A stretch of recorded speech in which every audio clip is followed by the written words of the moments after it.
There are a few concerns and misconceptions that regularly come up about BDS, and I'm going to try to address, give you some answers to some of these questions. One of them has to do with the academic freedom versus the boycott question. A big part of the call for boycott is divestments and sanctions, and it really is one that has gained the most attention in Palestinian civil society. It's the Palestinian civil society's call to boycott Israeli cultural and academic institutions. And people come and tell you, well, you can't really do that because you're interfering with academic freedom. But the Israeli academic institutions are mostly state-controlled, and they have been and are complicit in the continuing aggression against Palestinian society. With the exception of a very tiny yet crucial minority, Israeli academics are largely supportive of their state's oppression or are very silent about it. Now, we can't underestimate the role that academics play in society. Academics change the way we behave, the way we think. They take a leading role in opening discussion and debate. And so when you end up with a society where academics are silent on the transgressions of their country over another people and the subjugation of their country over another people, you have to wonder about the price of this academic freedom that they're practicing, and the price is very high. Israel has boycotted and has targeted Palestinian academics for a very long time. They've destroyed a university in Gaza. They've stopped students who have scholarships from leaving for no reason, for absolutely no reason. They just closed the borders, and students who had scholarships and could have traveled and become something wonderful and had a great graduation from another country were prevented from leaving. Students in Gaza who study in the West Bank were prevented from going to university in the West Bank.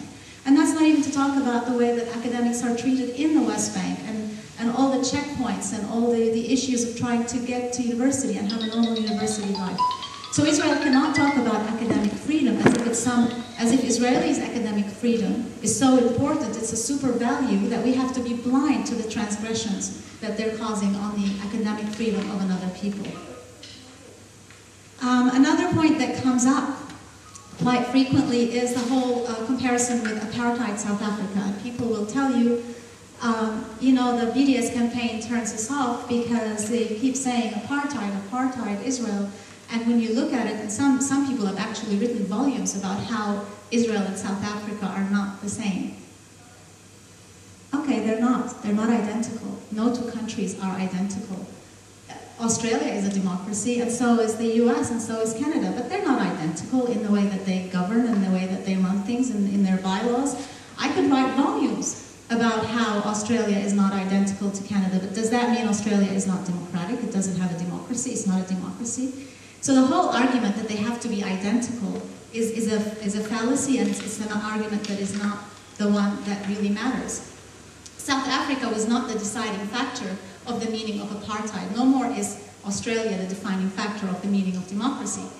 Apartheid is, South Africa played a very important role in identifying what apartheid is. But apartheid itself is a generalized crime that has its own definition. The UN defined what the crime of apartheid in 1973 as inhuman acts committed for the purpose of establishing and maintaining domination by one racial group of persons over any other racial group of persons, and systematically oppressing them. The Rome Statute has also a definition of apartheid that came out in 2002, and it is crimes committed in the context of an institutionalized regime of systematic oppression and domination by one racial group over any other racial group or groups, and committed with the intention of maintaining that regime. So we don't have to make the case that Israel and South Africa are identical. All we have to do is we have to look at the definition of the crime of apartheid and look at the way Israel's policies are, and then see if Israel's policies toward the Palestinians and towards the Arabs who live inside Israel's 1948 borders fit within the definition of the crime of apartheid. And a lot of people say they do. I mean, the facts speak for themselves. Israel is an apartheid state. It has 3 tiers of people. It has who have different rights. You've got the Jews who have absolute preferential first-class treatment, and then you have the non-Jewish Palestinians who are divided up into at least 3 categories, probably more. but we'll simplify it for the purpose of tonight. You've got your second-class citizens who are Israeli citizens who have some rights, but they're not 100% equal to their Israeli Jewish counterparts. You've got stateless and occupied people living in the West Bank who have limited rights.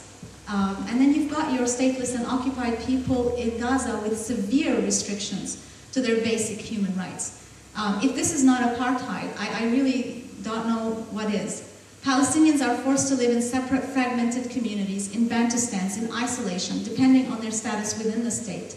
Today, within Israel's control, there are 5.2 million Jews, and almost, if you look at the entire area that Israel controls, including Gaza and the West Bank, you've got an almost equal number of Arabs.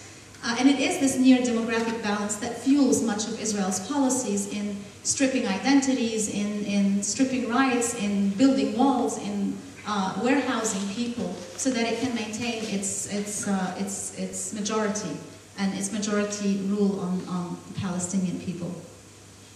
Now, there's an argument, another argument that we get all the time is that BDS alienates Jewish Israeli supporters who would like to help, but they feel that this is something that they really can't participate with.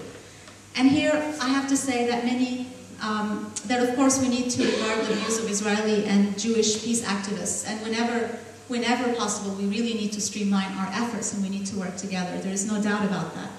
But having said that, as we continue to work in solidarity with Palestinian grassroots, nonviolent resistance, and Palestinian civil society, we really have to acknowledge that only Palestinians, especially those who are living under occupation, only they have the ultimate right to decide on the best method of attaining freedom from the illegal occupation and the systematic oppression that they face. It is them who pay the ultimate price, after all. And once more, BDS is not a one-size-fits-all, so you can participate in it and do whatever, as much as you can within the context that you're working within. So it really depends on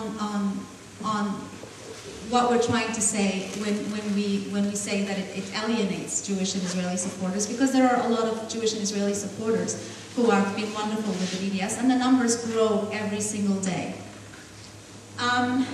There is also a question of, well, you know, we prefer the joint Israeli-Palestinian peace initiatives. BDS says no to these peace initiatives. BDS says no to institutional normalization of the occupation.